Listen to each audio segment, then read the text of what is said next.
pass it. Yeah, yeah.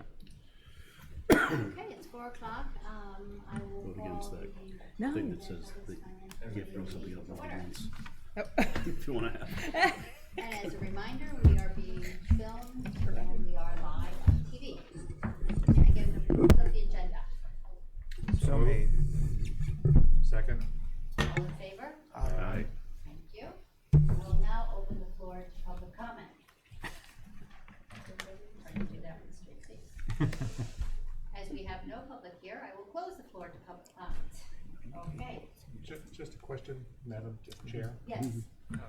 Why do we have to approve the agenda? Did we have to, is that something new in town meetings? I don't remember doing that last year. No, we've always done it in CRC meetings.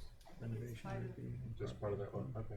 I think so, Joe, It just Everybody's gone. seems like an unnecessary step. Everybody have one? I think that's just in case, like, sometimes there might, like, on occasion, be an item that's not on the agenda that you would wanna add, if it came up late and after the agenda was posted, for example. Are you allowed to do that? I thought once the agenda was posted, you sort of, that was it. It depends on what it is, so like, for example, this week at select board meeting, we're gonna add, DPW needs to do some nighttime work. We didn't know about it when the agenda was posted, so we might be able to amend the agenda, we probably couldn't have it between now and then, but it might be added. Learn something every day, I guess, so. Right, there's some provision for like things that the chair didn't know about 48 hours ahead of time. Yeah, but you gotta be really careful about it, because it's not everything. If it's something sort of minor, yeah. I bet those seminars are riveting. Well, that's the other reason why we added other business to ours, so for small things, we could discuss them without having to worry about them, whether they were posted on the agenda or not. Okay, so today we were to have Maria come in, Rava, and talk about Article C. She is ill at home, so she couldn't make it. She said her husband will be attending, potentially, but he's not here yet. She probably didn't anticipate us being so zippy, 16:02, ready to discuss it. So you can read what she sent out. I suggest we table any discussion about it until, give them until 6:15 or so, and then we can discuss it, we can then move on to other items. Oh, may I ask a question? Did she send something out? She did send to me sorry, Vivian, I didn't forward it to you. It's in the meeting. Yeah, Ally circulated it. All the documents, Ally circulated it. What number was this, or letter? This is C. C.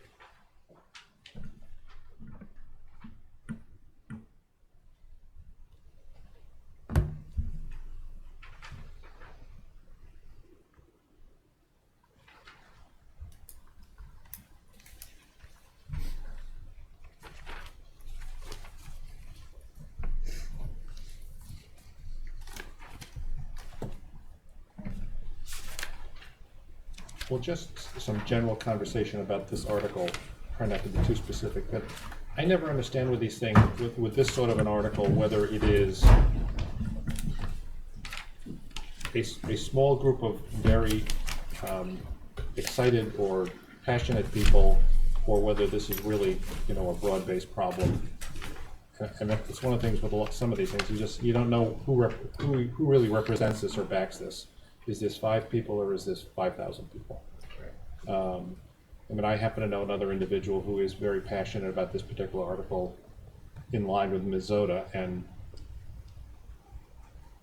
doesn't necessarily make it right, I suppose, or the best solution for the town. So, yeah. So you got the email from Ally as well, because I have to remember that set up a FinCom mailing list on my town email, so I don't have to remember to get it. And Cheryl Emery also sent a comment in respect to this article today. Yeah, I couldn't download that. That might didn't work on my computer, but I could read it if I can pull it up.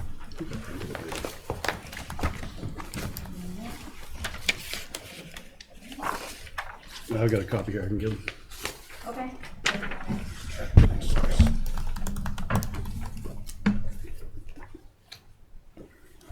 Where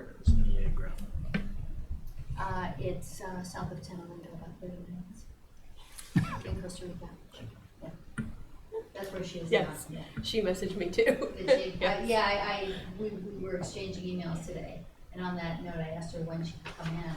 I said, I know you've been in touch with Joanna, and she said, she's not back until the 24th, so I've invited her for the 2nd. So that part's done.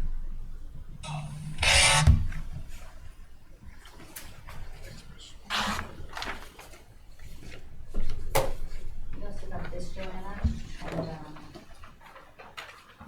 for Maria. Maria can't make it today, she's ill, and she said her husband would potentially come.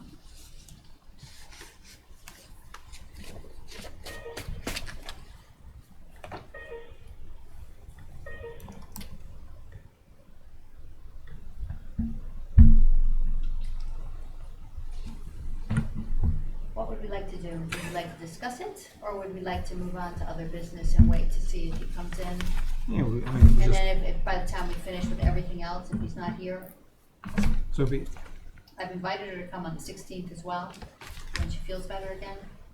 So, Other articles that we want to go through that we can either discuss and or vote on? Would that be the next? well, I had a few things to update everybody on, and then, yes, that was going to be my question. That's one of my points. So number one, scheduling update. So the airport will not come in on Saturday. There's no one from the airport available. So they will come and do their budget review on the 21st instead of the 18th. Just so everybody knows. On that, last year we assigned different people on the team different sections to deep dive into on the budget, rather than everybody going, I mean, we'll all go through everything as I'm sure we are wont to do, and then people had their own specific areas. Is that something everyone would like to do again this year? but we had teams, didn't we have teams? Yeah, it was 2 people Yeah. assigned to a section. Kind of the first 2 people who raised their hand for what it was. Mine, feels like a seagull. So, with that, I propose that we just continue to do that again this year. That made sense last year. Sure. Okay, so, police, harbor master, and emergency preparedness. Who's raising their hand? Peter got his hand up first, and Joanna. Okay.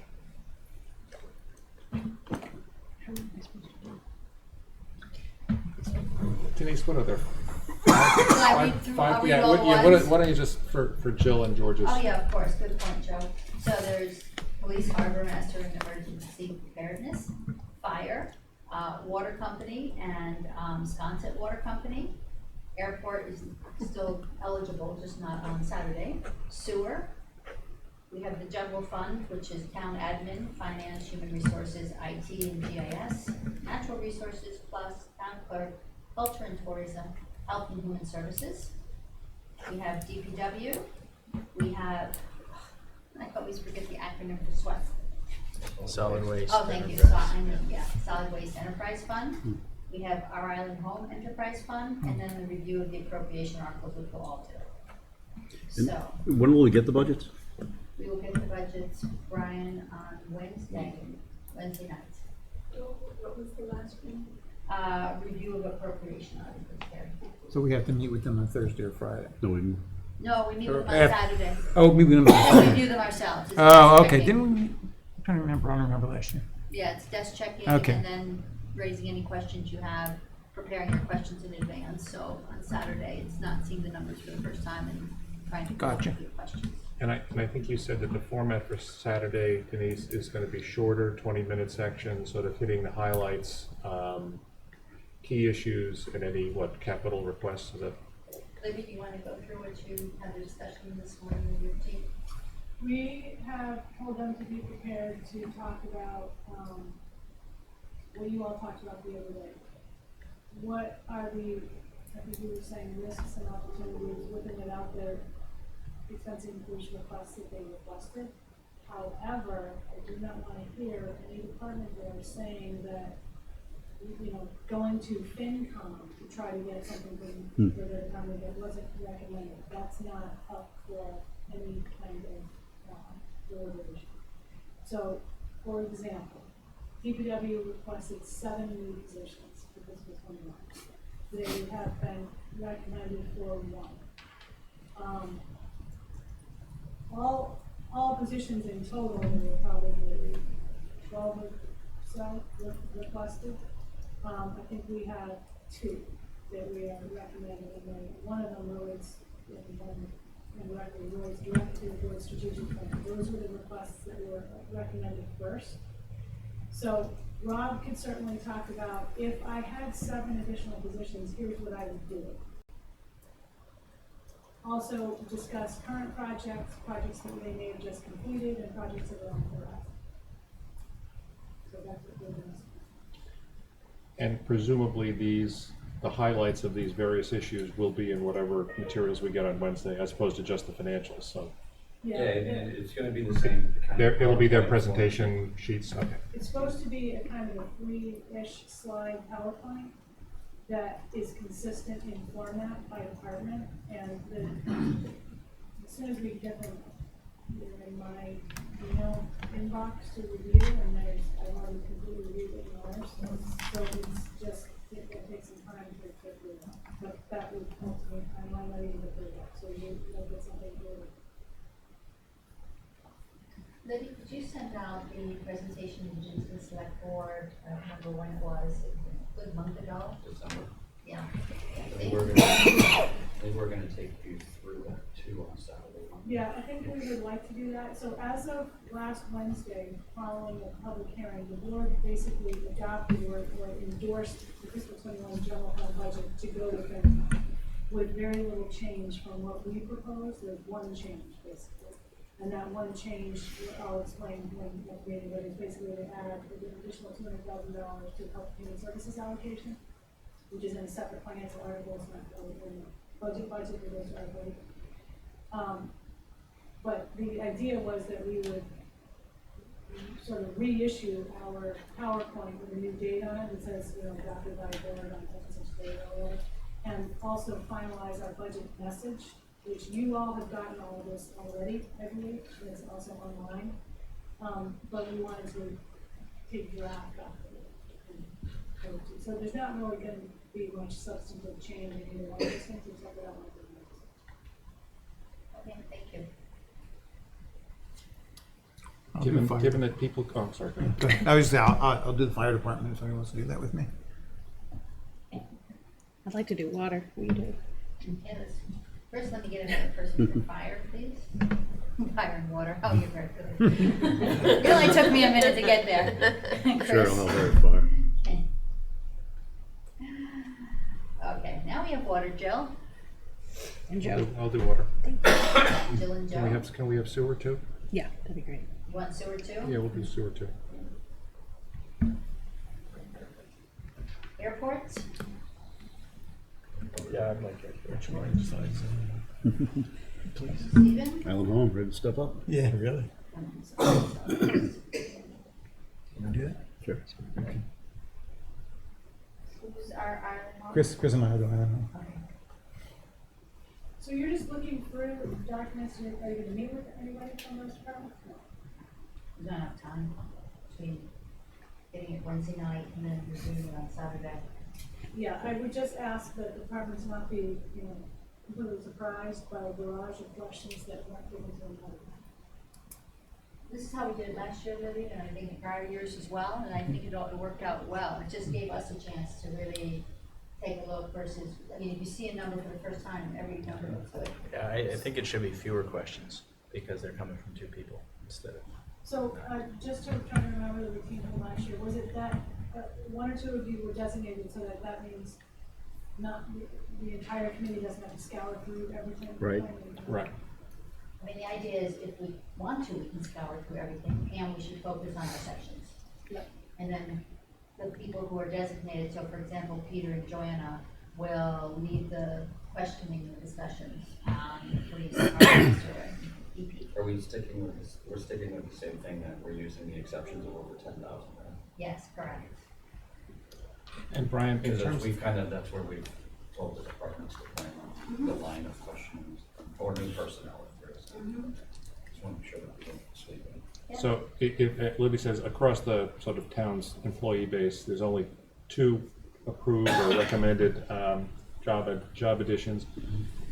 You know, I think the unionized contracts have been, what, 3%-ish or something is the standard salary increase? It depends, but they've averaged probably a little over 2%, but they're all up as of June 30th of 2020. Right, but in other words, so this year's budgets will basically reflect for all the union employees, the last year of the contract, which is going to be 2-something% plus whatever.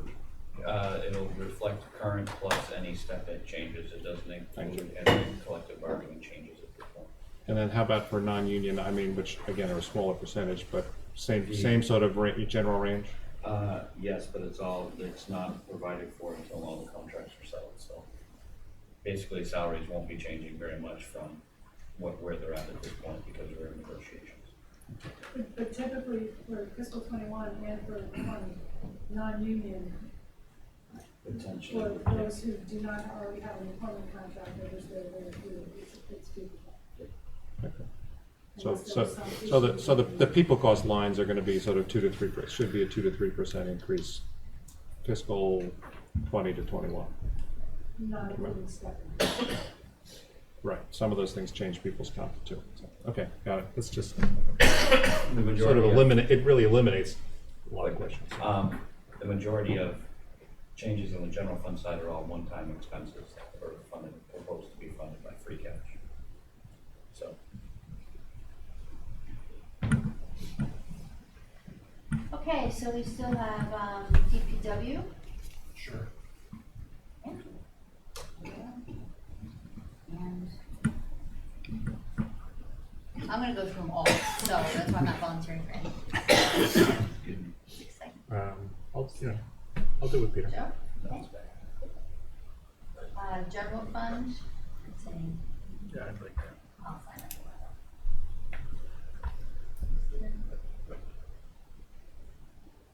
And then solid waste. George.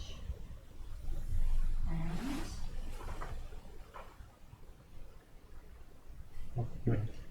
Sure. Chris. Yeah, yeah. That's why I was there and get you, Chris. I didn't notice. I saw the telepathy was like, Okay, thank you for that, everyone. Good, Can I, so of course. the capital part? of it- Yes, so on the 29th of January, there is a joint, the Capcom will be presenting the recommendations to the select board. And it is actually listed as a joint meeting with FinCom, so we will post it so we can ask questions at that meeting. So that's a redo of the meeting from a couple of weeks ago? In addition to, I think. It won't be a redo, because it'll actually be, It was a joke. Well, I guess maybe that's what I asked, sorry, I didn't ask the question correctly. And maybe it was my own expectation of that's what the meeting a couple of weeks ago was going to be. So I think we that was won't, supposed to be a status update, not the, yeah. okay. Sorry, I'm trying to, I'll try to cut to the chase, which is, so we won't have the capital recommendations before we meet with the department heads. The capital that's being recommended will be included on the front of the PowerPoint with those numbers. remember last year when we got the I wasn't there last. Oh, I'm sorry, the year before? Okay, so yeah, it's part of their 3-page presentation, capital is included. So those recommendations are from this capital committee are in place and we'll know what they are when we, On this Saturday, you'll know tentatively what they are, pending any report changes or changes based on additional information that they've asked for, but I don't want to speak for the committee, but it'd be my. But we'll have something, expectation we'll that have something that's they pretty won't close. change dramatically from what will be presented on that. Because I think we did, I think we, 29. because 2 years ago, I think we did do it in the other order. I think we had all the recommendations before we went into that meeting. So, Okay, We thank you. also are giving the board, Brian and I, an update this Wednesday, the select board, as to the funding sources for capital for fiscal 21. And you're all more than welcome to either come to that meeting or watch it on TV, and we can get to our presentation going before Wednesday. well, yeah, and we will have, what I sent to Ally includes the project name, the funding source, and the value that would be put on the bottom of that PowerPoint that would distribute for each department. So they'll have the same thing that you see in the presentation. Alright, good. So, and then, this is the important thing, of course.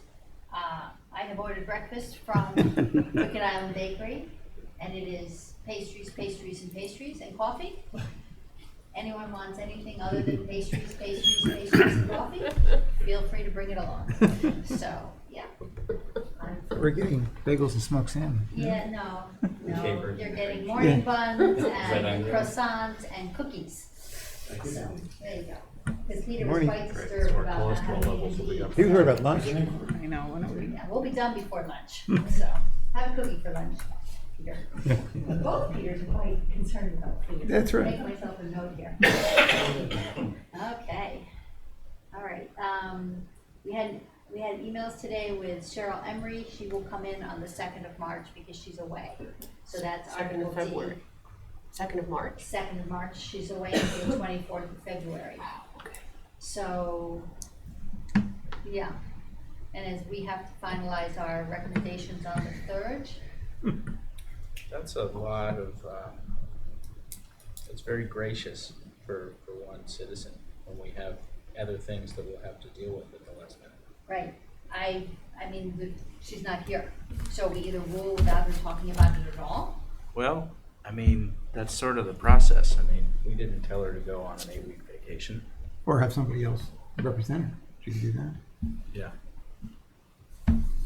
Yeah, I can go back to her and say, I was waiting until she was physically here to have the conversation, so. Right. And remembering that school break is the week we're all gone. The week before. This is relative, this is the Parks and Rec thing? No, this is the Oh, Glyphosate. Oh, I see. Glyphosate. Glyphosate. Yeah, I don't know. Is she a subject matter expert? I mean, except for being concerned about it, is she like a trained person in this? I don't know the answer to that. I mean, we could get, Julie and I spoke about this briefly, that we could ask Noah to come in and talk about it, because he spoke about it, was it last year or the year before, about the impact on the airport operations if this got banned. I think that's important, and I think the enforceability is important. You know, who would that fall on? Those two things. I think that, you know, general consensus is that it's bad if it gets into your drinking water, but beyond that, what can we do about it? What are the alternatives for crucial town services, which may be limited to the airport?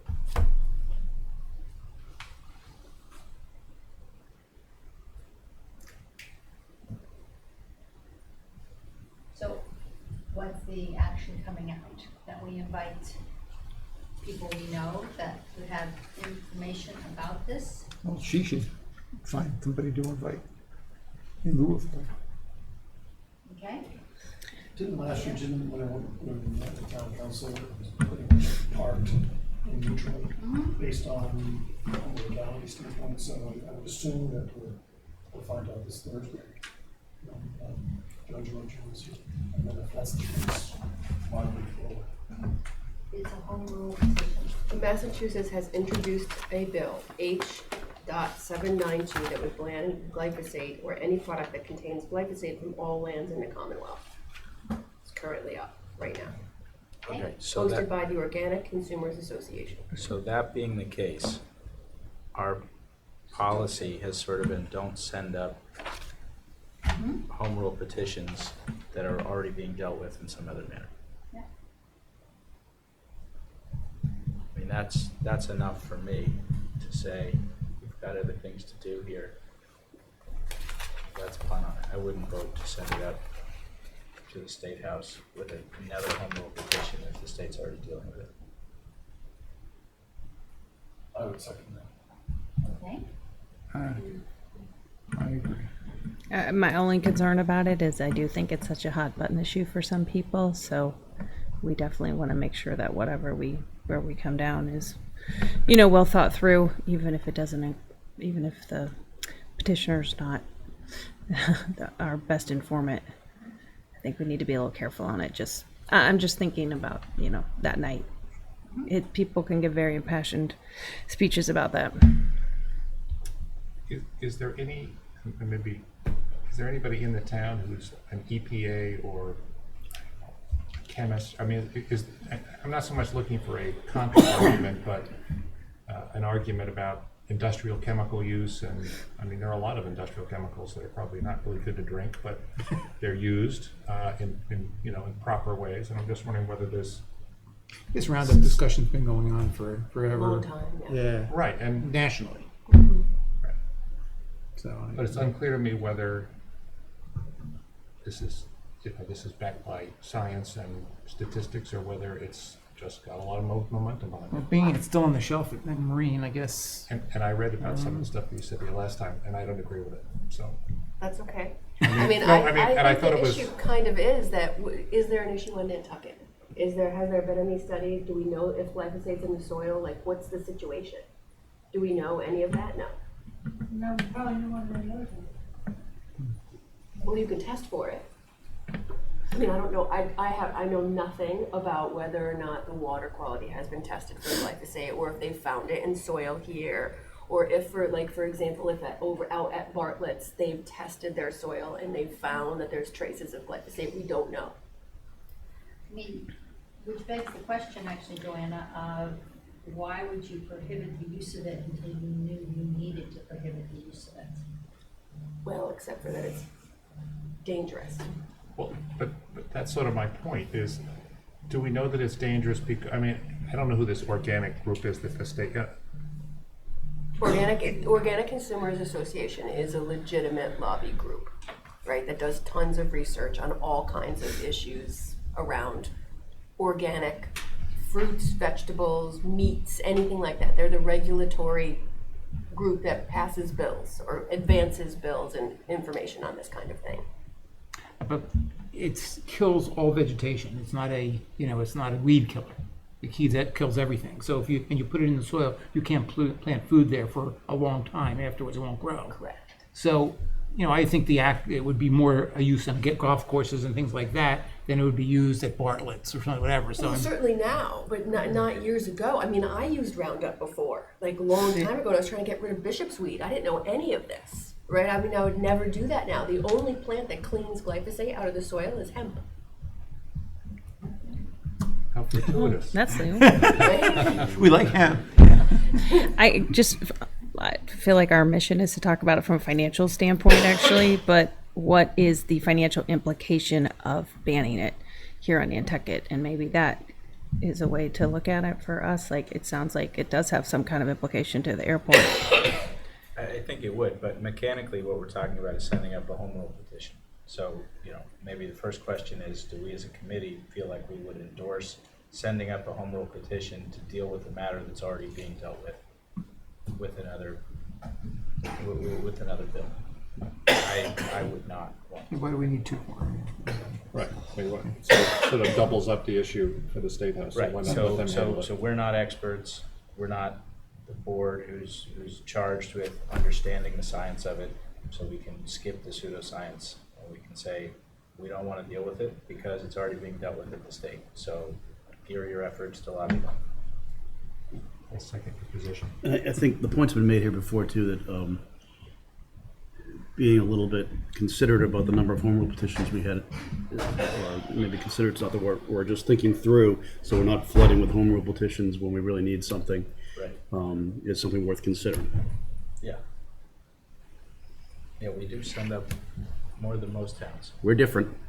We are different. But And they're- whereas and in they're sick this of it. instance, we're not different. This isn't unique to Nantucket. So let's let the whole state deal with it. So does that mean it's a take no action, or do we want to just, No, I would be specific in saying in the motion that the reason why we're not taking actions because the state is taking action. right, so, I mean, I'm just saying our vote would be take no action, and then a comment that says it's being taken up at the state level, and Yeah. just what Steve said. Yeah, I'm fine. So do we want to vote on this now? Now, the only caveat, and I will manage this, of course, is I did write back to Cheryl when she told me the date, and then to say, well, guess what, we were kidding. So you don't need to come in and talk to us, because we had a lengthy discussion, and this is where we're going to, this is where we landed. If you want to change where we landed, then you need to have someone in front of us before, at one of our upcoming meetings. Right, and if everybody votes in favor of this take no action motion right now, then they can ask for a reconsideration at that point if she comes and she's especially compelling. Okay? It But I could- just want to be fair to but the it- sponsor. It could be also, once you explain to her the basis on which we're taking no action, that she understands that she may not have additional information to bring forward that would be relevant, and Yep. sway it based on the logic we're using to take no action, which is not on whether we like it or not, but to Stephen's point about the home rule petition. Okay. So do I have a motion? Sure. I move to take no action on this article. Second. And a comment? Any other comment? Yes, and to carry a comment summarizing the discussion. We'll have to recreate it, but basically based on Stephen's logic. Will you will you draft the comment, Joe, please? You do such a good job of it. Okay. All right. We have to vote, so all in favor? Aye. Aye. All opposed? The ayes have it. Unanimous. Okay.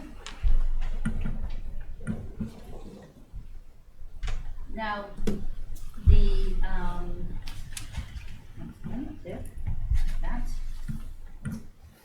I received an email today from Tess, whichever last name. Delbert, Thank you.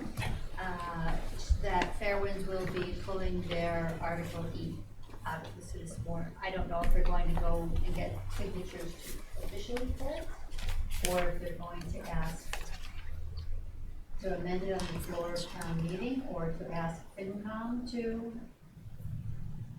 vote on it in a way that says give them no money. I don't know. I'm looking at Brian to jump in and save me from my. I can't save you from anything, unfortunately, because I don't know anything about what you're talking about. Okay, That so, is not, nobody said anything to me, so okay. I You know, don't know what happened. she sent me an email today Okay. saying that they found other sources of funding, which was a discussion we had within CRC when I was still on CRC, that if they could find other sources of funding, they would pull their citizen warrant article. It Well, was that's good news then. it was, yeah, and so in the spirit of doing that, they Are we will be still pulling going it. here? Now, what pulling it actually means in terms of the mechanics guess of it, I that's don't up to know. you. What's that? Are you all right? Yeah, so I'm still going because they still have an ask from contractor. Thank you. So, yes, You're welcome to go. okay, so there's one less. So we just don't know the mechanism on that, whether they're gonna officially Yeah, ask for it to be moved, or whether we're just gonna take no action at the request of the petitioner? Yeah, we don't know yet. So, I just got the email today at lunchtime. Okay? On the 20th of February, show of hands of how many people will be away, it's right before school break. Myself, Peter, 3. 20th of February? Yeah, so there's still a quorum, Stephen, so, Yeah, no, I'm here. okay. Meeting on the schedule. Yeah. Okay. Yes. All right, That's fortunate. and Joe. I'll be, I'm not leaving till the 23rd. Okay. Me too. All right, perfect, thank you. So this is the 20th, we're gonna, The 20th, I'm just checking, because when Peter said he was away, then I realized I was away, and I just wanted to make sure we had a quorum already, because it's getting close to when we have to make our final rulings, and good. Now, we've had people in to talk to us about NOP, WW, and XX. So to Joe's question about 20 minutes ago, do we want to go through NOP, WW, XX, or do we need further input from folks? So let's just go right to N Oh, then you can go big thing, okay. and start there, which is the bicycle amendment database.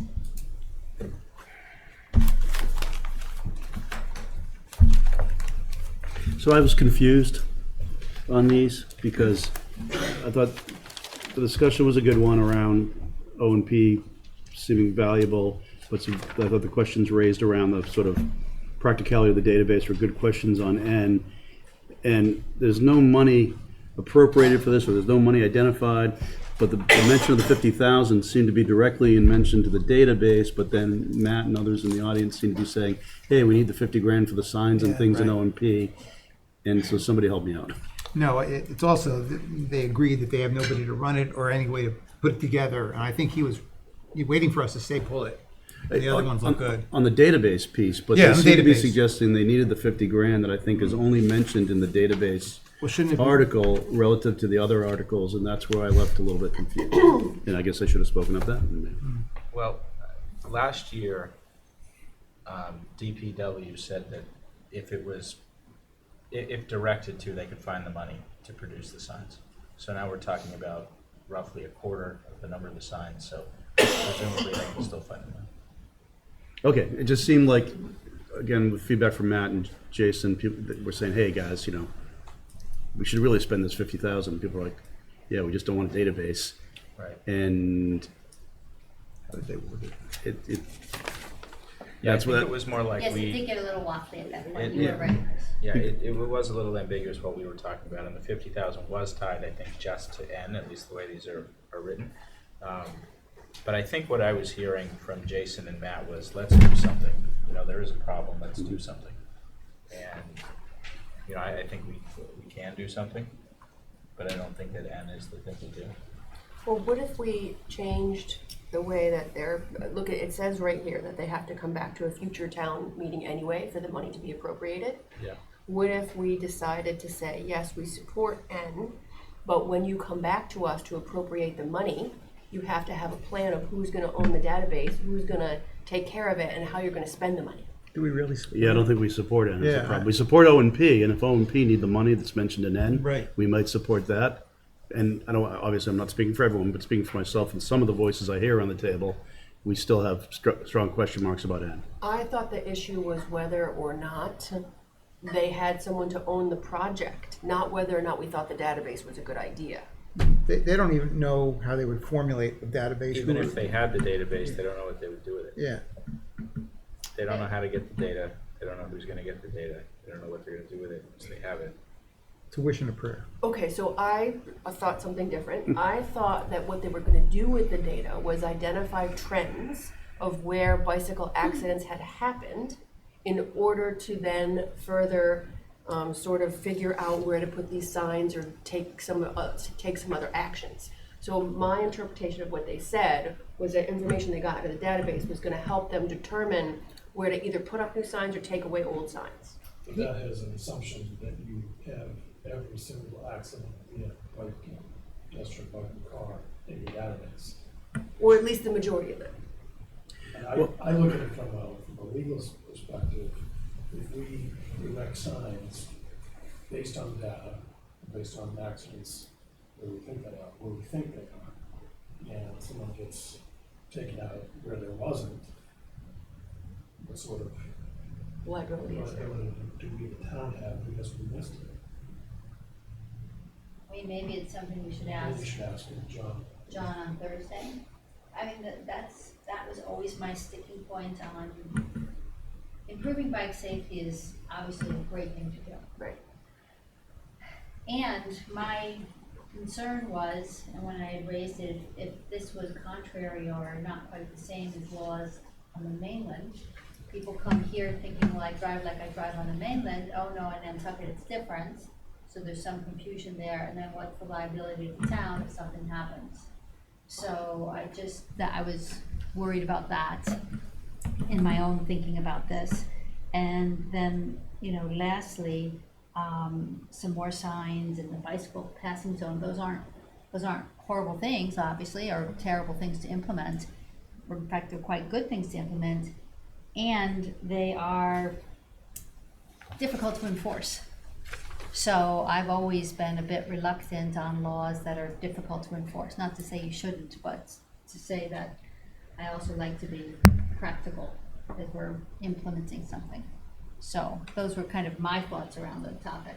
And there was a lot of confusion about money and what the database, and I think Stephen made an excellent point at the meeting, which was rather than diagnose the problem, we know the problem, let's move to solution, which is to make it safer at key crossings. We don't need a database to tell us at key crossings people are getting into accidents.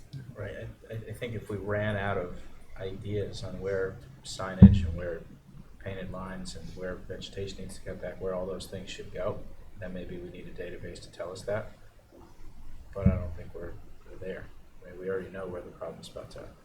I think that's why we have these articles. Further discussion, or do we want to wait for John on Thursday to ask him about this? Well, I guess it's two questions. One is if we don't agree with it to begin with, then we don't have to wait for John. Correct. Yeah. I agree with that. Well, I mean, unless you would challenge Stephen's assertion that we already know where the problems are. He's one of the experts who might say, yeah, we know, or like, no, I have no idea. I'd love to have the numbers. So, Not John Giorgio, he would have. oh, I'm sorry. I was thinking Ian, of the, no. you're thinking of Ian. Yeah, they'll have to wait. I mean, I think I'm coming out, I mean, O&P, fine, you know, and the database, I mean, sort of throw it back at the bike group and say, you know, go hire somewhere. I mean, you could probably do some of this for the data that you're allowed to get. I mean, some of the data I think is going to be kind of hard to get away from the hospital or the police department, but, you know, raise a little money and develop a project and build a big spreadsheet and see if it tells you anything. I think it's sort of lazy in some sense to say, well, we want the town to appropriate 50,000 and build a database when you don't exactly know what it's all going to be. Well, I'm not sure they need $50,000, right? I mean, But look they've at, composed people it, do that's what this the with a article Facebook page, right? You have look at we've done ad nauseum Facebook pages on Nantucket. There could easily be one that reports a voluntary report of bicycle So accidents. let them do it. Yeah, that's All what Matt said. That's Maybe what they Matt should said. do that. So that's why they sound like they're backing off this article. Yeah. Yeah, they didn't seem to be too upset if we decided to pass on this article. I don't know if I do that. Yeah. I don't know. Sounds like we're all sort of in violent agreement. Mm-hmm. Well, I think if you're gonna ask for money, you're gonna ask for a real number. And the way they did it was so, you know, how could we possibly pass this thing where it says up to $50,000? Yeah. The way that it is doesn't work. Right, and there's no funding source. Right. Or there's So some Article N, I move not to adopt. Second. All in favor? Aye. I'm opposed. All opposed? I Okay. think we should have just taken no action and told them to go back and refine their idea. Let's go on. It's okay. Win some, you lose some. Right.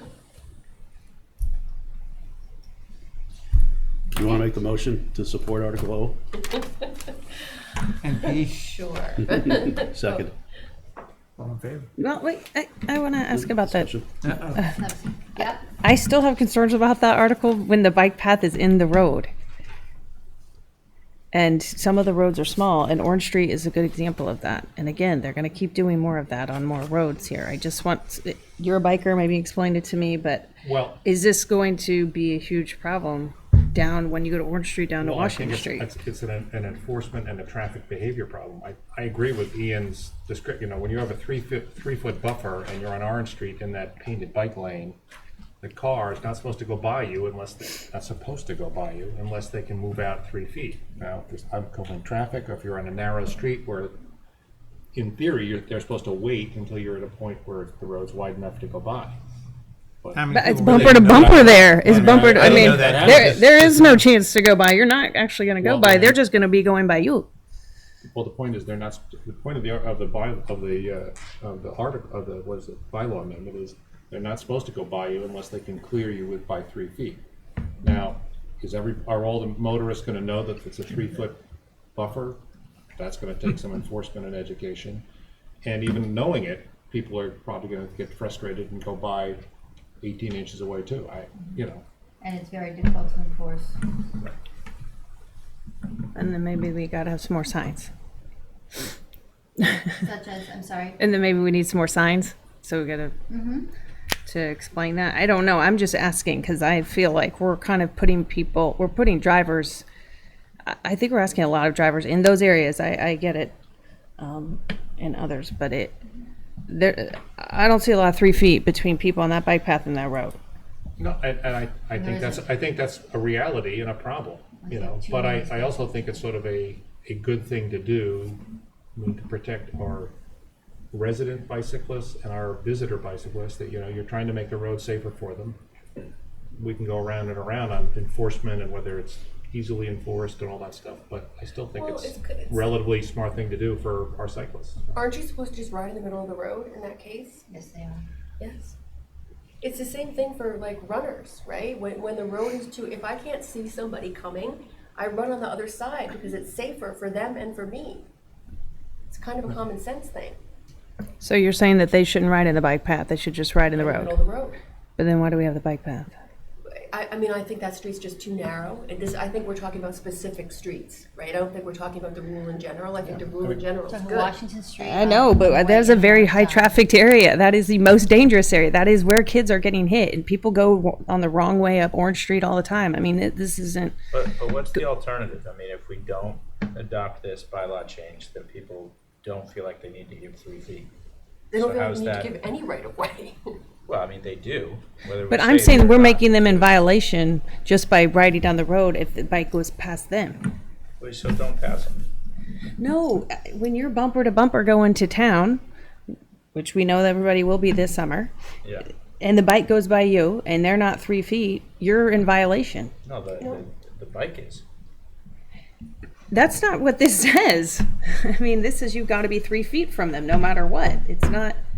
Well, I mean, I think if you're, I mean, logically, and that would be probably not a bad question for Ian. Logically, if the bike is passing you, Yeah, no, this is when a car is passing yeah, the bicycle, this not when the bike clearly is says passing with you. the motor vehicle on a public way, no person operating motor vehicle shall overtake or pass a bicyclist. So don't worry about when a bike passes you. When a bike passes you, it's not relevant. Also, I'm not sure whether, when they've got those sort of painted bike lanes as on Orange Street, whether, does that incorporate the 3 feet? Because you've got a 3 foot wide or 4 foot wide bike path, or is it 3 feet more than that? I don't know. I mean, if traffic is really that backed up, you know, if you have cars in front of you and behind you, the police officer's not gonna be able to see you to give you a ticket anyway.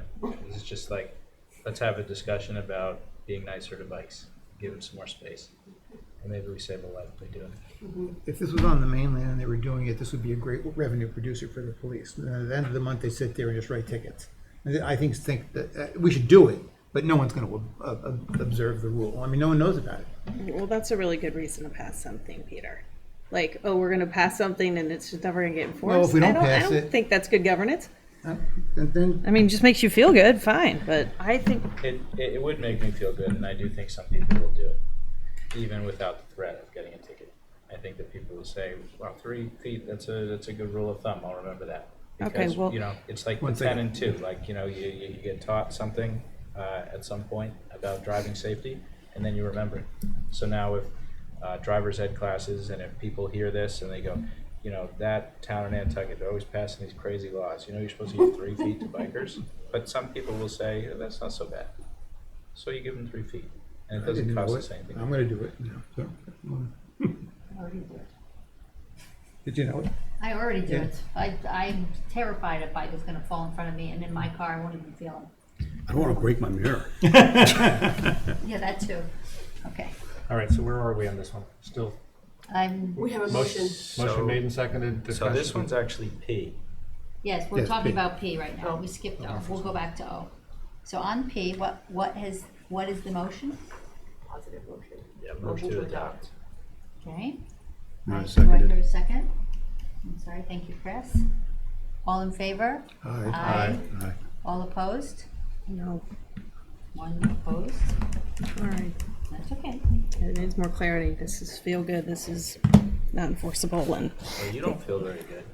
Must not be. no, I don't. I that street is very like I'm very conscious about driving the roads here. Very, and I've lived in town and I've lived down there, and those bikes have the kids on the back and they're swerving all over, and I think it's going to be hard for people to understand like the 3 feet is from the bike when most people are like, if I just stay outside of the bike lane, I'm okay.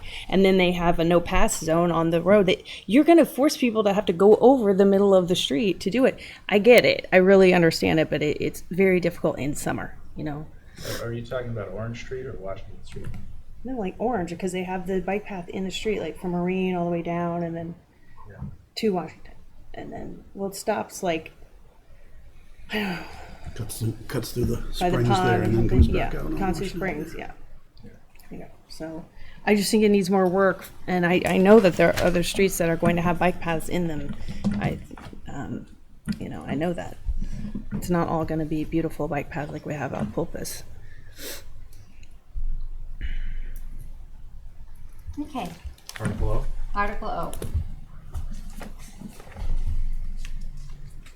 I know I'm personally happier with O now that the signs are down to 15 to 20 as compared to 80. They always make this very unpopular comment, which is, until I as a bicyclist can win against a car, the burden of care always has to be on me. So it has to be, because I have to keep myself alive, or I like to keep myself alive. So this one, fine, we put up better signage on the places where it could be a problem. I just think both sides have to look out better, and I'm not sure signs solve it. However, I can't get excited about saying no signs ever. I mean, that's not my position either. So those are my thoughts on this one. Other people's thoughts? The way this is written, this applies both to bicycles and mopeds, correct? I'd have to pull it That's up. what it says on the top, and I'm looking at the code, change the code of chapter 57, bicycles and mopeds, by adding the following new article.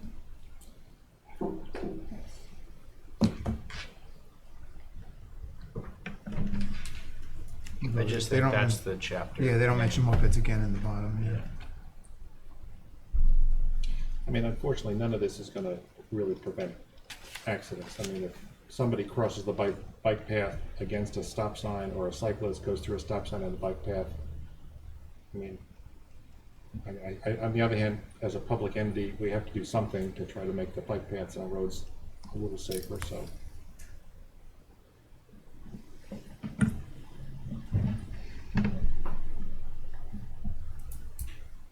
Yeah, so I think the problem is consistency.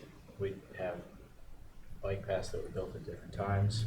We have sometimes when you pull up to the bike path, it's easy to see because the vegetation's been cut back. And sometimes there's a stop sign that says, you know, look, and people treat them like yield signs, but at least they see that stop sign and they look to see if there's any bikes coming.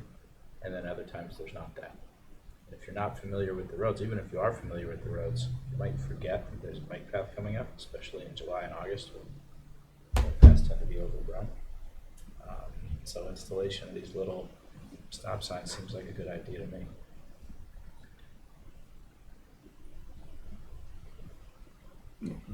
What is there that's a negative, other than having some more signs?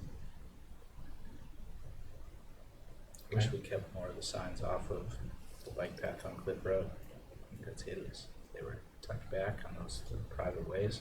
Be nicer to look at. That's what this would do. You would take them off the bike path, right, and face in the other direction. So it's nice to me. All right, Article O, motion to adopt. Second. Second. All right, let's go. Vote. All in favor? Aye. Aye. Any opposed? Okay, passes unanimously. Thank you. Okay, now on to WW.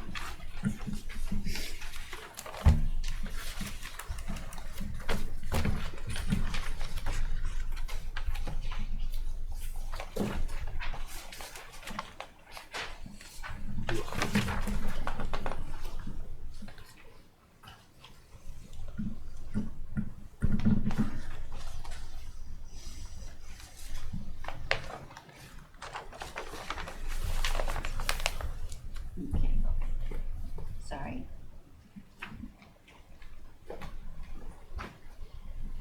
Beyond not being able to read my own handwriting, if I don't make clear notes, I get home and go, what?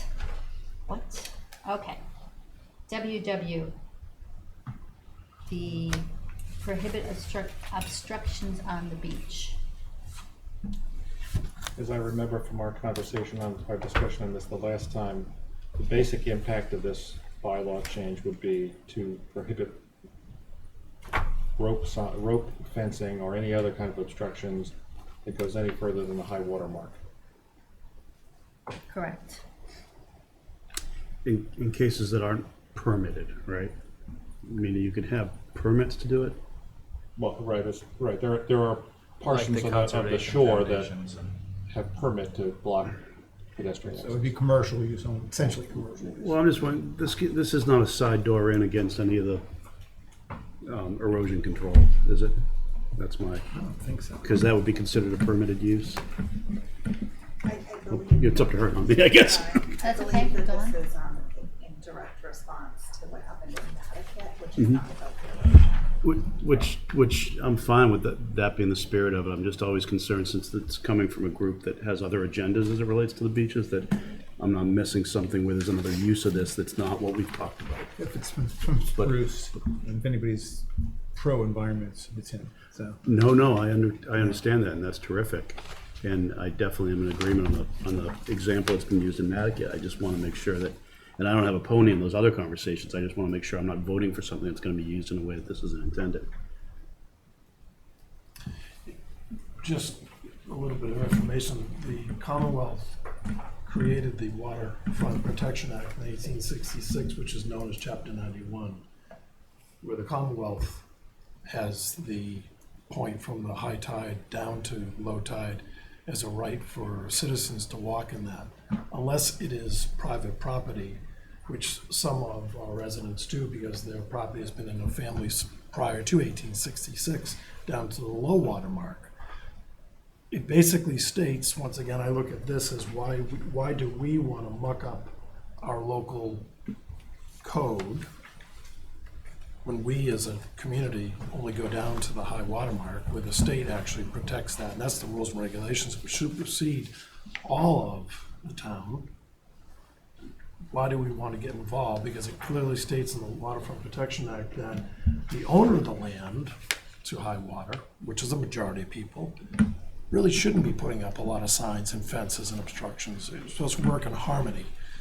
And the local authority, the police, are the ones that are, of course, being called and asked to settle disputes. Someone should file a grievance against that property owner and take it the right course of action, but that's not through the police or a local code. To me, it's through the state, because it's a law. So the people who have permits under Chapter 91, new permits, it will quote within that permit what you can do and cannot do as a owner of that land, as opposed to older Chapter 91 permits, which the public has no ability to go in and challenge because they don't have rules and regulations that allow accessibility. And those are ones that were established after 1866 upwards to probably 1990. I would assume most of the existing Chapter 91s on this island for residential, or I should say private residence and commercial, are before 1990. There has been a lot of construction on the waterfront. I mean, there's been a few. Great Harbor Yacht Club was one that was built obviously well after 1990, and their license is up for renewal every 10 years, where the public has a bite at that apple, so to speak. So I go back to why, and this is a good question for John on Thursday, what would our bylaw do, even if we pass it, where the state is the one who actually enforces? It's their rule and regulations. Coastal Zone Management, DEP, they all follow this rule. And Is there value to be able to point to it, as opposed to having to do the explanation you just did and get Matt in here and get all the Yeah, you can- 1640 charter and go through all the hoops we do every time we talk that about gets it? to that other article. Once The again, research. I'll broach that now. I would say, ladies and gentlemen, we're not part of New York anymore. We're not part of the Roman Empire. We're not part of the colonies. Chapter 91 took all of that in consideration when it wrote the rule and regulation back in 1866. So ask the town to spend money on legal counsel when you can look at it yourself, or someone can John can say, that's what, we're in the Commonwealth. I mean, I think that's pretty easy. But, that has happened. And there are some citizens out there who simply do not accept it. Well, then we should be, then my motion would be that we do not allow that to go forward, because expending money for that is, I think, incorrect as a finance committee. But Peter, did you say that under the state, whatever, the law? Chapter 91, yeah. Chapter 91, that the ownership is either to the high water mark, unless the property owner has deeded rights to the low water mark, which prior I to think, 1866. which I think the particular doctor that we all talked about the last time in the paper, and as Terry happened to articulate from her property nearby. What we also have is a problem in Nantucket where the depth and grade of the beach and sort of the reason for other people, I mean, it's sort of a trespassing problem in general, not just the beach issue. But, yeah, and I understand that, but that local code primarily deals with congregation of people on properties and having a party. Right, but what I was sort of getting up to is, it seemed to me that what you said about chapter 91, that Dr. X and Terry and her neighbors who have deeded rights to the low water mark, the state would support their ownership right. And so why are we changing, putting a bylaw in to grant, again, I don't know whether we're talking 3 feet or 50 feet of throughway. Because it also keeps in place their, like Terry, if she wanted to motor into her property from the sound, she could take her boat and go right on her own beach. And that's her right too. There's no, all they're saying is to take, you can't block it, but not that you can go on it. Well, no, I mean, the reason they block it is because they don't want people walking across their property, which extends to the low water mark. Unless they're foul And land. chapter 91 clearly states you have to work in harmony. That's clear. So someone has to define that. That sounds like Joanne. Unless the Might have been the carpet. piece of property Yeah. has in there 91, there is no Probably public good one. access. There are some chapter 91s where it says blatantly there's no public access. And it's because you're dealing with something that was written a long, long time ago. And it was put in place to create commercial use of the waterfront because back then it was shipping that ruled. There was no trucks and roads. And that's how the Commonwealth made a lot of money. All your wharfs and waterfronts became very popular. Because prior to that, they were going downhill, especially in Nantucket with the whaling out. Terry, by you, how many people do have blockages on the beach? That section of beach, Yeah. right now only, Oh, yeah. not really. And I think he took it down, just signs now.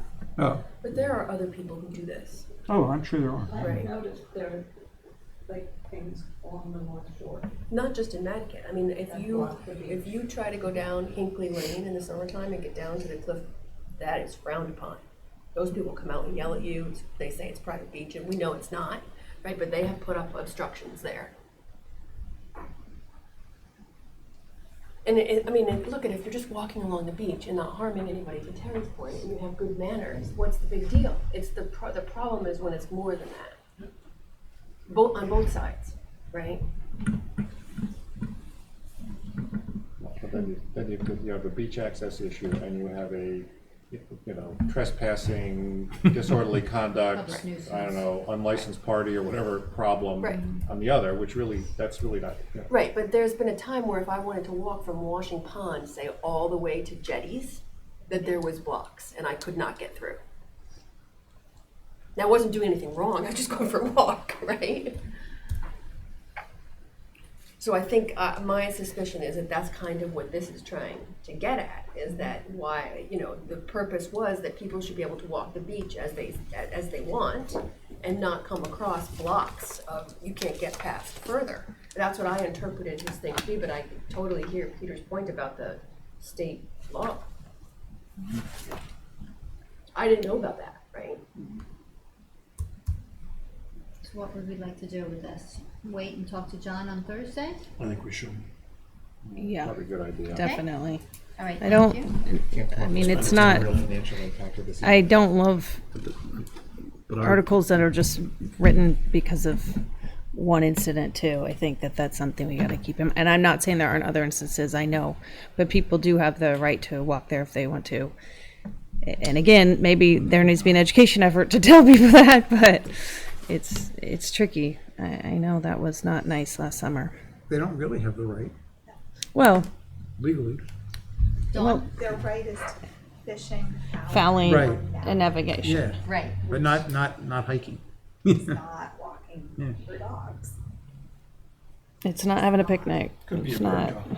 It could be. Then, That could play into active fouling. And if you're carrying your gun.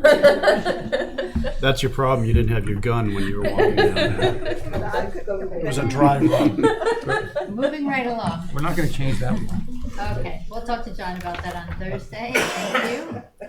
And now XX. I really like it. I know. Well, this one we're just waiting on planning for, I think, right? We're gonna hear. We're waiting for planning board, correct. So I take that off. Thank you for well, reminding me. I was gonna say, I would like to read into the record, or somewhere along the line, in the materials we got, Leslie Snell of the planning department had written comments about a bunch of the planning articles. Okay, And I thought it'd be interesting just that we all know that the last time this came up, let's see, zoning bylaw amendment, I'll just sort of read her comment. Zoning bylaw amendment and home rule petition to add a requirement for a liability waiver granted by the property owner in favor of the town of Nantucket prior to the issuance of a building permit for construction on lots on shorefront land or within 300 feet of shorefront land. This article is the important part. This article was considered by the planning board for the 2016 annual town meeting, and it received a negative recommendation. Primarily, the planning board opposed the article because they determined the applicability of the proposed bylaw far exceeded the intended purpose, which was representing to be protecting the town for damages created by construction in vulnerable coastal locations. Some shorefront land, or properties within 300 feet of shorefront land, which I think is the key issue, extends far inland to locations that are not subject to the same issues as land in close proximity to the coastal bank. So I read this at the last meeting. So basically, Leslie's recounting that the planning board, the last time this came around, thought that 300 feet was too big a distance, and it brought into play tracts of land that would never be affected by ocean impact, I guess. So, now they may or may not take the same this time. thank you, Joe. Okay, now just to, we'll talk about that. On the 16th, we have articles, plus we just added WW, correct? Yes, for XX. We just added WW to the 16th. We have articles G, Z, II, maybe EE, and maybe C. I haven't heard back from Dave Iverson as to whether he will attend on the 16th. He has been invited for the 16th. So we'll wait to see. Another topic for today, because it will come up on Saturday, is the technical override. So at the select board meeting last Wednesday, the select board voted 4-1 to do a override for our island home. So Brian has offered to go through the technical aspects of that today, not debate the actual sense of it, because we'll do that in light of the budget discussion on Saturday. Correct? Absolutely. Thank you. I like it when he does that instead of saying, no, I have no idea what you're talking about. Where were you? I get that a lot at home. In line with the board's vote, the mechanism will be at the town meeting, the motion for the enterprise funds Okay. that you made during the process for our island home, which is included in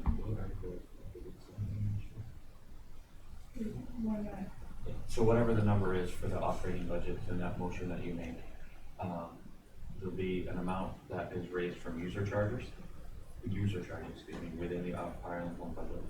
And then typically it's always two other lines, one being raised and appropriated, one being retained earnings. It'll just be one other line, which will be raised and appropriated. It will have $5 million in there, but it'll also in the motion say that it's contingent on a successful ballot vote, which will be at the election subsequent to annual town meeting. So if it passes the annual town meeting, then the ballot vote will be the determining factor whether it ultimately is successful or not. If it passes the ballot, then we have the statutory and legal authority to raise the levy limit by $5 million from that point forward until somebody proposes underwrite proposed.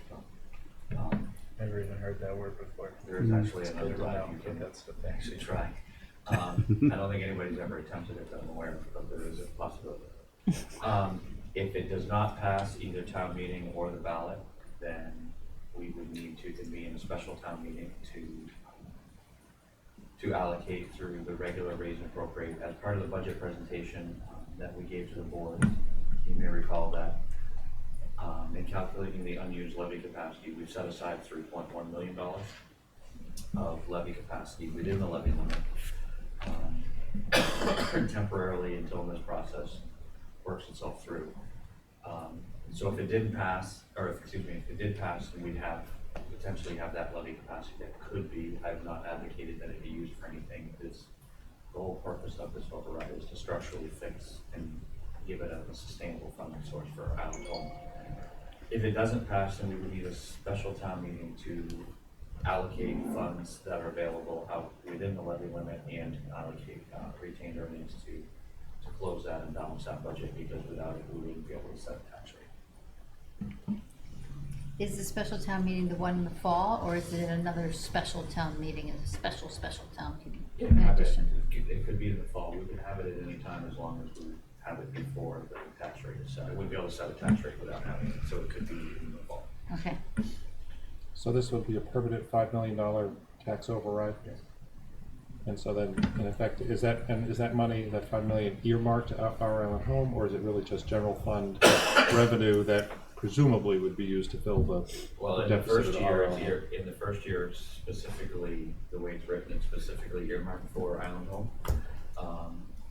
After that, it's available, but it would be the first amount would be that $5 million would be allocated based on the way we do the budgeting internally to the island home, so it wouldn't be able to be consumed by other areas.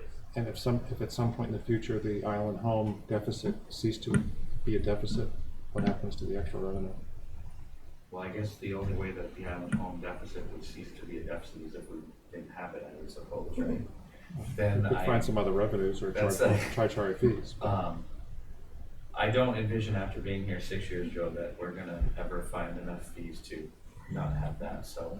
I tend to agree with you. I don't envision a scenario unless it wasn't operating, and then there'd have to be other policy decisions on what to do. That's a good There's a question. lot of debate to go forward, but I don't think it's a foregone conclusion that our island home is gonna be here forever, so. Just curious, you're putting a permanent revenue increase, and we may or may not have the expense, so. Then you can bring an underwrite. Underwrite. And then the 5 million grows at 2.5. It grows at A ye- 2.5 a year? yes. Grows the same allowable. But it's not sort of statutorily attached to the island home at that point. It's just through our own budgeting process, we would say It's that part's statutorily the available. first year automatically, because override dollars are your first dollars, so those will automatically be transferred if it passes the island home on July 1st. After that, in the other subsequent years, it's part of the levy limit that we can raise up to. But as I expressed to the board internally, when we built the budget to start with, that money would automatically be put into the line to remove it from the calculations of what we would have to spend for anything else. And if the island home deficit starts to exceed that, that would just have to come out of the general budget And it would above and be beyond. within the levy limit, or Right. have some other way to fund that. Peter? Brian, could you re-educate us on what, if anything, now the Commonwealth provides as a dollar amount? Sure, so we submit every year a compilation of what's known as certified public expenditures. They certify the report, and then the state has graciously every year allocated money to help offset the cost. Last year we received $1.3 million. We are not allowed by DOR to use it in planning and budgeting purposes on an annual basis, because it's their opinion that there's no guarantee that the legislature will continue to fund it every year. So based on that belief from DOR, we're not allowed to use it, which is why we don't budget it, and it is the primary generator or source of the retained earnings that the island home has on an annual basis.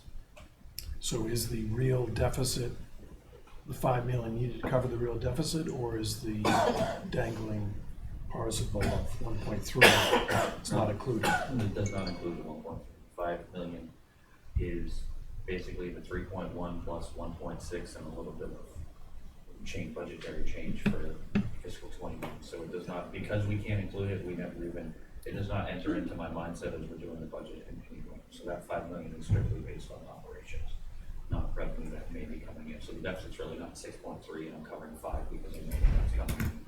So you, will that mean, does that mean that our island home will gradually build up some retained earnings? Assuming the state keeps giving us, I know you can't budget for it and all that stuff, but the 1.3 will come in, assuming it comes in. You'll end up with a retained earnings account that will sort of grow by whatever the state gives you every year. It'll be certified on an annual basis, just like it is now, but yes, it would be there, and as You don't have to spend it every year. we don't have to, no, you can leave it and have it recertified, so that it rolls over every year. But as we walk through, the town administration has walked the board through all of these discussions, generating the retained earnings, would allow us to use it in more accordance with the policies, which would be towards one-time items, capital nature within the facility itself, instead of putting it all into operations.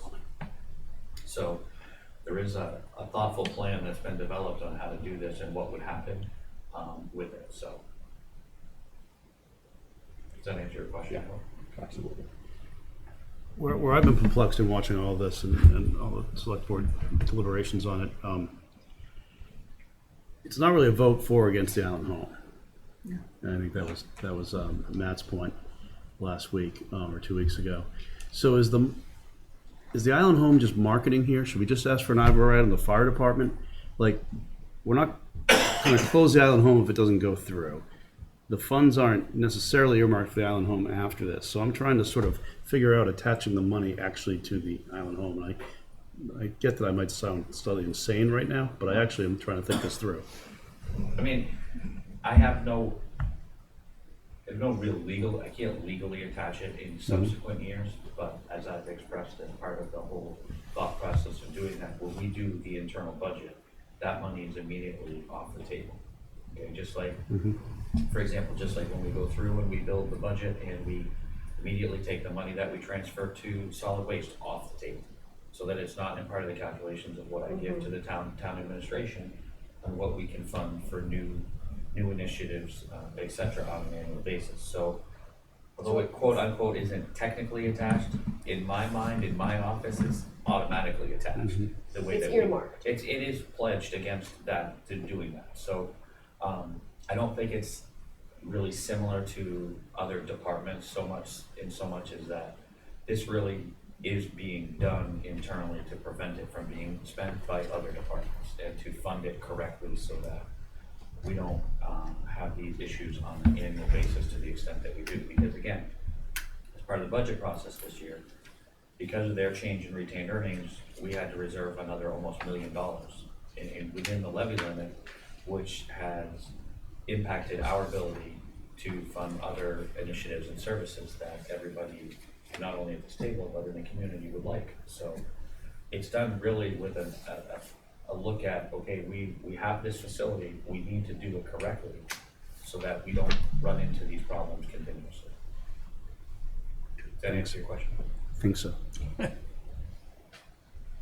So they lost an additional $1 million this year. Well, it's not really, I mean, Timing. their retained earnings have gone down because at a high point of 2016, they had over $5 million because of the amount of CPE we got. We ratably used it year over year, and as you use it, you have less in subsequent years, and this is something that town administration and itself have been saying, that we're getting to this point and we will get there, and we're there.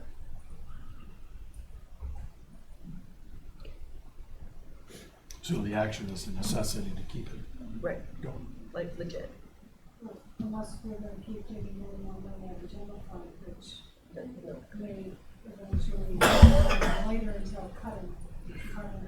And I- Well, what you could do, but you could just ask for a general operating override, right? We could just go out and say we need more money to run this town because of the things we want to do, one of which is the continued growth in the island home. That's the part, that's what I'm trying to grapple with here, is what here is island home specific and what here is we just need more money, which I think is totally legitimate, by the way. Yeah, I mean, I suppose you could make that argument in a significantly different ways. The fact is, for me, taking 1.6 million, 2 million, how many ever millions out of Island Homes retained earnings and funding that as an unstable revenue source, okay, creates a problem that has a myriad of other trickle-down impacts across the spectrum. So when I say override for Island Home, I'm saying that we need to override the tax base to fund this correctly so that the town can continue to do the other myriad of things that it needs to do. And that's kind of the way that I've approached it, because that's the way that this has kind of been the, for lack of a better phrase, it's kind of been the driving force behind getting to this point. Which I agree, but you raise an interesting point. But I think point number one is the Island Home should be funded from a stable funding source going forward, but it would not be paid every I think you probably did see the select board meetings, but if you didn't, I think a lot of the conclusion on all sides was, I don't know, Brian seems really smart and he wants to do it, so we should do it. that was the most compelling argument from either side, for or against, as far as I can tell. Well, I will, as I've said numerous times, it's not something that I take lightly, going in and saying to the town manager, we need to override Proposition 2.5 to the number of $5 million. It's not something that I just run in and say, hey, let's go do this. It takes a lot of thought to go through getting to this point and why we need to do it. Question on planning, do you start, when you do your budget planning, the overall umbrella, do you start with our Island Home or do you wait till the end?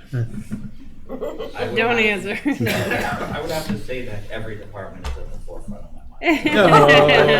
He likes all of his children equally, Peter. And Brian is so smart. Well, I appreciate that. So, on the same subject, so then, I remember a presentation you gave to the select board back in the spring that talked about sort of the trend in general fund revenues and the trend in general fund expenses, and I'm sort of curious, apart from our Island Home, are they in balance for fiscal 21, or would you have needed an override anyway? If our Island Home had the same retained earnings as the year before, I think we could have, if there was any small increase above the $2,276,000 that we allocated last year, we could have probably absorbed it a little easier. But this has been kind of, this day has been on the horizon for a while, and we've done the best we could to continue to move it as far down the road as possible, but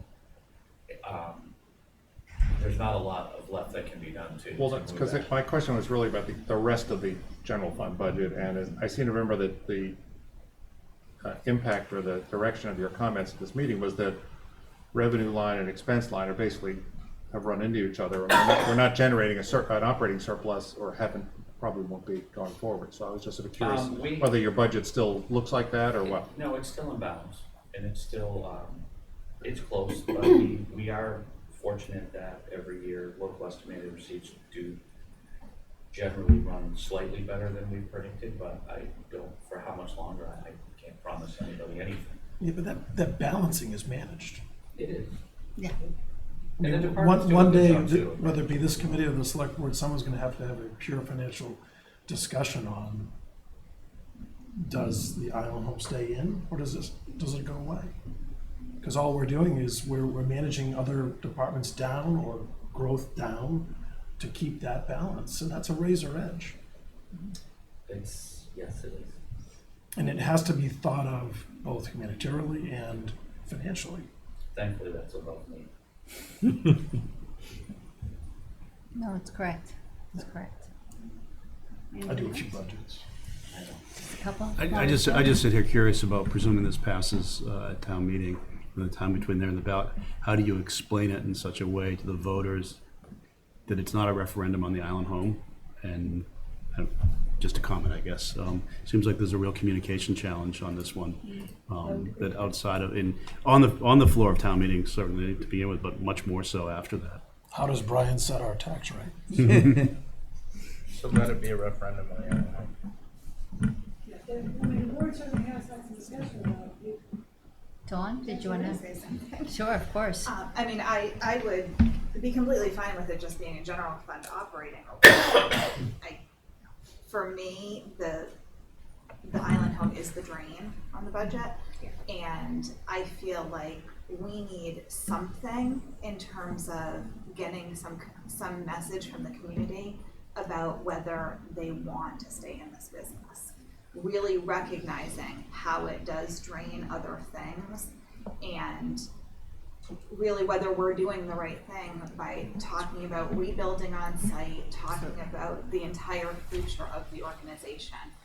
And it's just, for whatever it's worth, it's going to send a message to me in some way. I don't really want it to be an ultimatum on the island home, but I really think it will send a powerful message to us as a board if it's something we should continue to put the level of energy that it's going to require to get a new facility done.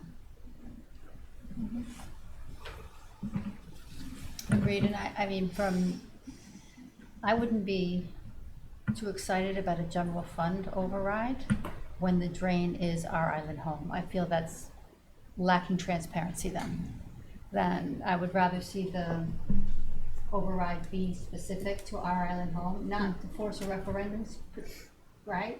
But I think it's more transparent. it's more transparent to attach it to the source of the need. So I would be uncomfortable mixing it with other things at this point. Just putting it in the general fund. Peter? And I know in the capital committee, we spoke about both our island home and the senior center, and kind of referenced it as one's exclusive and one's inclusive. You know, senior center can include the majority of the residents on the island because it's a venue we really don't have. We have one. They want to build a new one. They can reach out to all of the constituencies, young and old. You don't have to be a senior to go to the senior center. Where the island home is exclusive because it's 35, 38 people. It's not the I mean, I always think that Nantucket is a place that votes its values. So I actually don't think the override for our island home will have any trouble passing. correct. I don't think so. However, I think it would be, let's see, I've been wrong about so many things, we could add that to my list. The other piece of that is I do think it has to push the issue of what do we do? Because to just keep treading water like we're doing now, I don't think that's feasible for the residents, for the facility itself, for the staff, on any level. So I think that potentially the override could be not a wake-up call, but really get people's attention as to, well, then maybe we should find another way to run it so we don't need that override in the future and we're running it in a better, financially better way. So, potentially, I'm gonna stay optimistic. Or maybe it's just worth it. Yeah, it could be, that could be it too, right? So, Brian, how do you think the trend of the deficit of the island home compares to the growth in budgets of other departments? I mean, we're talking about it like this is the drain. What have we gone from as a deficit of 10 years to where we are today as we compare it to any other department?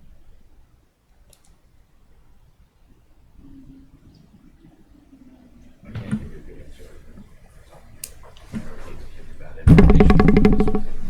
Look at your financials. But it's been certainly growing on a year-over-year basis since I've been. I think it was around. Is it outpacing the growth of the general fund's budget overall? More than likely, yes. Is it close? If you mean within a couple percentage points, maybe. Yeah. But I mean, it's an operation where revenues have been shrinking. right, And expenses have been. expenses And have been growing. expenses are rising. right. Yeah, but I Yeah, but don't so know much that of- that's unique. But so much of that, don't forget, also is dependent on the census, and we could have, one year you could have 36, 37 people in the facility, and the next year you could have 30. And my deficit's gonna look very different on those two because it's, again, it's dependent on the amount of people that need those services, so it's on a even on a month-to-month basis, it can look vastly different on a basis. So it certainly is, it is growing, it is getting larger. I mean, I think last year it was around 4.5 million, somewhere in there, 4.8, so it's about, I mean, now it's around 5, so it's, but that's also managing the expenses too, and trying to hold it down to the extent that we can. There, so. Okay, anything else on this before we move on? Good. All right, thank you. Committee reports. Last time, Stephen, I asked you to hold off on CRC till today. So if you give everybody an update on contract review committee, please. Sure. So we're moving into the deliberations and the vote taking. We are in pencil making recommendations or allocations, I should say. But we still have the bulk of our site visits to do. In this week alone, I've got 5 site visits to do. So I'll be visiting, going to ASAP, the hospital, and Fair Winds all on Thursday.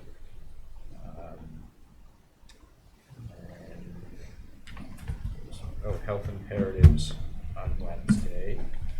And I guess my next one must be next week. So so we have $940,000 in requests against, what's the total allocation now, 620? 600. 650. So there's going to be some hard decisions to make about, who gets what. And the requests this year range in size from $4,200 on the low end to $343,000 on the high end.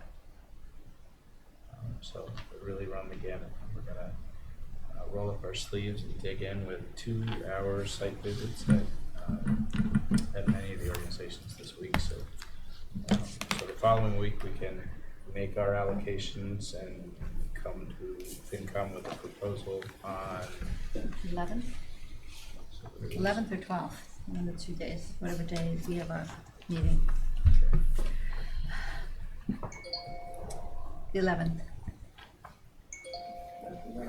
Tuesday, February 11th at 2 o'clock in the community room.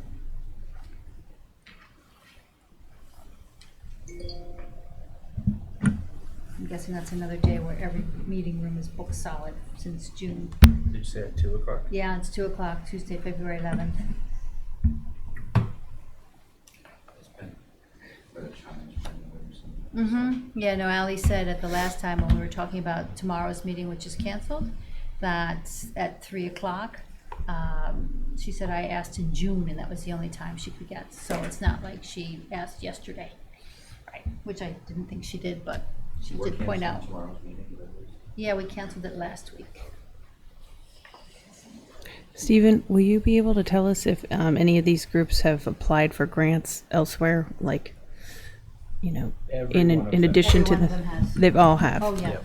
Yeah. And then you have all the details on their timeline for those grants, like where. No, I Dorothy don't. will, the chair. I know what they got in the last fiscal year. I know what they expect to get this fiscal year. I don't know about the timing of, when the different grantors might make their awards. Yeah. Dorothy Hertz, who's the chair, has been the chair for I don't know how many years. She was the chair when you were. She was. previously, so at least 5 years, right? She typically would be able to answer those types of questions, Jill. Maybe not, down to the penny, but she would have that information when she comes to present to us. Bring tissues. Happy topic. Good. And then one last topic. We talked about having public information sessions on March 12th and 19th, kind of meet the articles, if you will. We've had some discussions about it, and I think we have to work through, if not today, then very soon, at a future FinCom meeting to talk about how this would actually work. Because once the warrant has been put to bed, it's not open for debate. Right? So we would need to set some very friendly, we want to hear from you, friendly ground rules about please come in. If you want to, so for example, we would break them up as to type. So we'd have a chunk on the 12th and a chunk on the 19th, eligible to be spoken about. people would come in, we would do a quick go around, which ones do you want to discuss? Because we wouldn't discuss them all unless somebody wanted to discuss them. And they say, we want to talk about Articles 1 to A, or whatever it is. And then we say, okay. And you have, the article sponsor has 3 minutes to stand up and say, here's why I put this in, here's my logic. And then the assigned person on FinCom would say, okay, well, FinCom ruled this and this is why. And so then that way they have more understanding, because they probably wouldn't have been here for our deliberations for everyone else in the room. And then moving on to the next one, because there's no debate, there's no reopening of it. So it's more to just do an explanation. That would frankly have to be the format, because otherwise it's going to be confusing. And we think that people, a broader group of people will come sit through this, or they'll watch the, why are we doing this now? I guess I'm confused then. The idea behind doing it is to, again, more transparency through our thought process, so we don't get the general public to come to all, fascinating though they are, we do not get the general public to come to our FinCom meetings to listen to our, lengthy debates when we have on things. And we think it's an opportunity to see, 5 people might show up, or 30 people might show up. But it is to try to reach a, because I guess I'm wondering, I thought when you were saying, so we'd group them by like things, that was to make it efficient for people to come in and out, but we actually were expecting people to sit through the whole thing, the voters. Well, it's 3 hours on each of 2 nights, so it's not, too tough. And it'll be a couple of weeks before town meeting, so people at that point hopefully will be plugged in. The reason I thought when you had described this to me before, you had described a scenario where there was more back and forth and more dialogue among the people. That's the hope, is that there's time for that, But I think we also have to, I'm just thinking, we're not going to satisfy the sponsors, right? I mean, if to drag the people back in here who've already been here, or we give a negative motion or a positive, I don't know that that's going to help anyone. And that's the point of the discussion now, because it'd be great if we could have a constructive back and forth. I'm afraid it's gonna, one of the things that I always think about, what can go wrong. I like, I'm really fun at cocktail parties. What could go wrong? But the point being, if this goes really very argumentative and no good answer, we kind of have to keep it contained. To say, great that you educated everybody else as to your logic. Here's our logic to it. Couple comments back and forth, people, that's fine. Potentially then there doesn't need to be those same discussions on town floor meeting, but if it really degrades into the, we've all seen it on town floor where something's kind of gone well past it should, but it has to on the moment, but it doesn't change anything. But that's because of the dynamic of a number of people chiming in, right? That's back and forth between the sponsor usually and the Correct. FinCom? Correct. I don't know, Yeah. I'm just having a hard time. No, it's other people chiming the in. motions are going to be set. Motions People are going to come in. It's only going to be people for whom we give positive motions are probably not going to come, right? People who we gave negative motions are going to say why. I think this pesticide should be, or herbicide should be illegal, and we're going to say, well, we decided not to because of this, and I don't. Well, that's I'm searching for the value add. So that's an explanation in the instance of the glyphosate thing. That's an explanation that wouldn't be heard by a lot of people. The sponsor might be upset that we didn't support it, and I don't, know that this sponsor feels that way. But so if they're watching this from Nieva, from Costa Rica, I doubt it. Just an example. I'm sure it's not on local channel 18 in Costa Rica. Internet. Right, but Oh, yeah, we that's get to, people who maybe have been away for the winter and they're, just trying to understand why the recommendations are the way they are for all the articles, can come and hear, from us on every single article if they want to, or just the, 3 or 4 that they're concerned about. And they can ask questions and have a dialogue, which really isn't welcome at town meeting. So that was the idea, was to help get some more information out in a more casual way, more casual format than town meeting. So is this different from the Civic League and then? I'm glad you brought that up. So I sit on the executive board for the Civic League, and I'm having actually, we have a meeting, it always happens that we have a meeting the same time we hold our board meetings.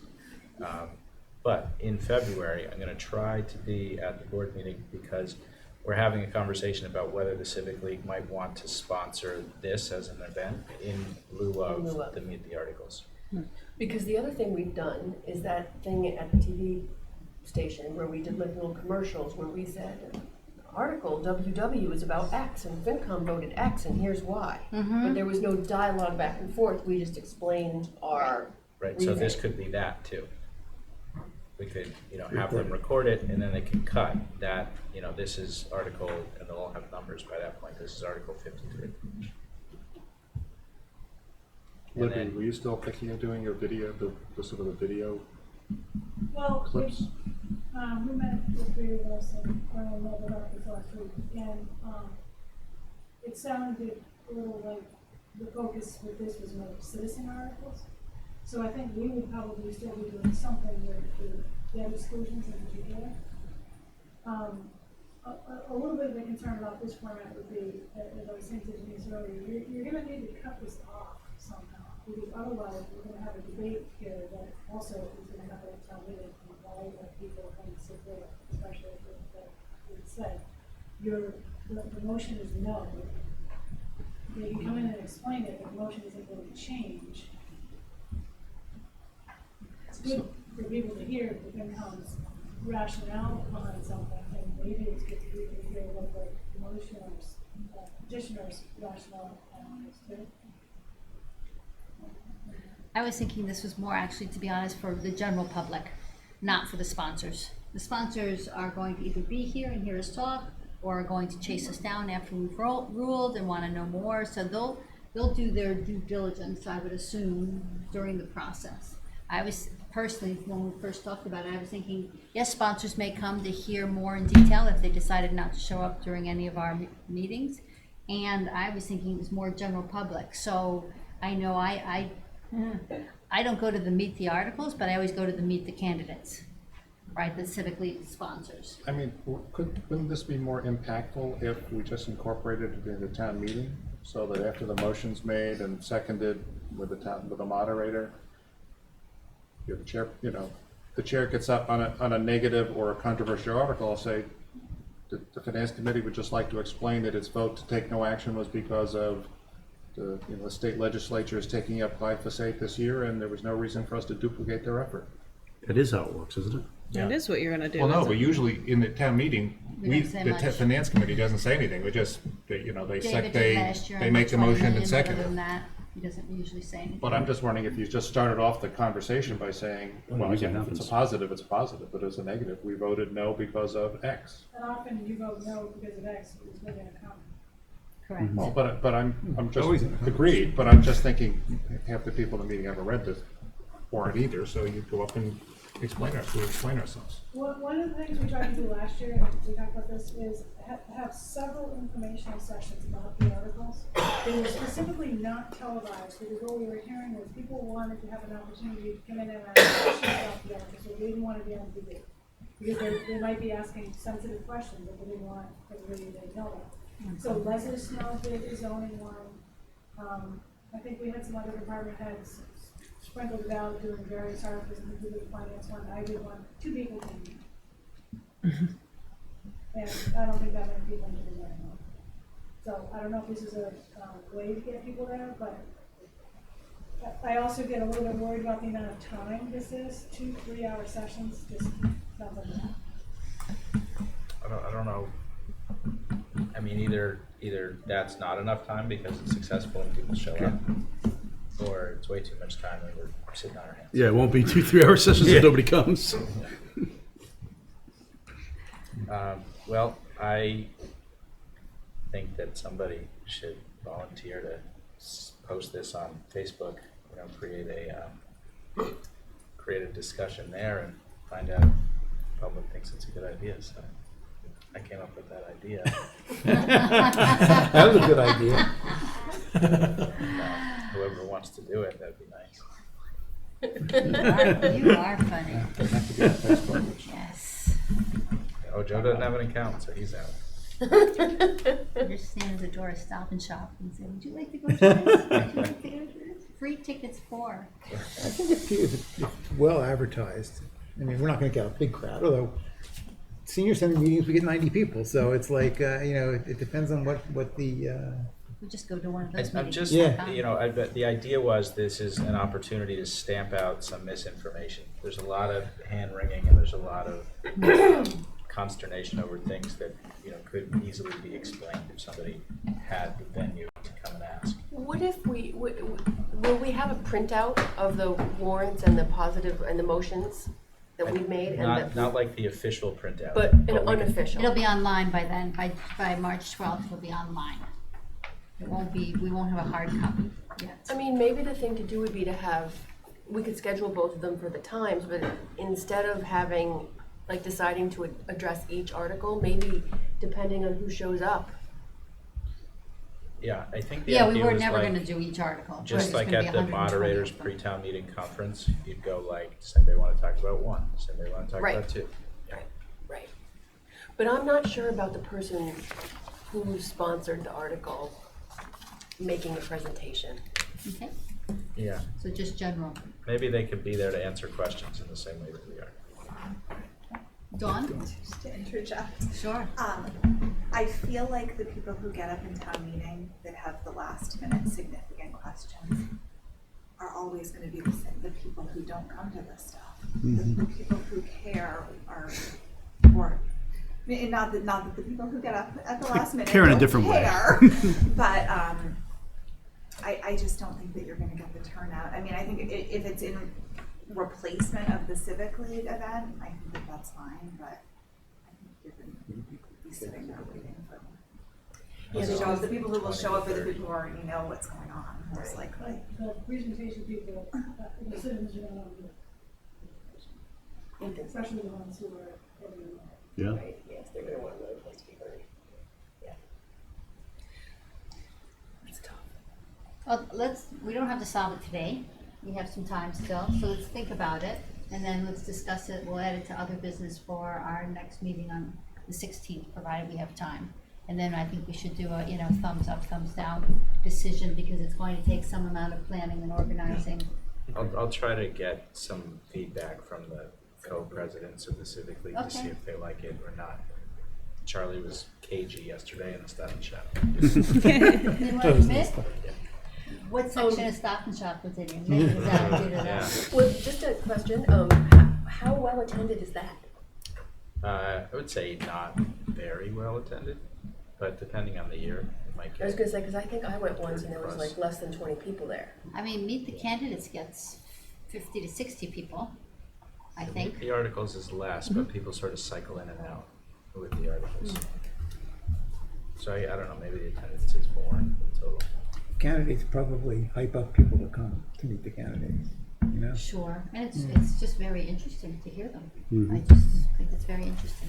Okay, so any other business from anyone? So are we not going to circle back on Parks and Rec? I thought we were kind of waiting for We someone were to come. waiting for the. But then I thought you We're waiting for, I know, I said. Your prerogative, I'm not saying we have to, talk but, okay, that's fine. But I think, I have a feeling we'll be talking about it with Maria Mizuta on Thursday, in which case, there's no, if you'd like to, we still have 12 minutes, we can chat about it now.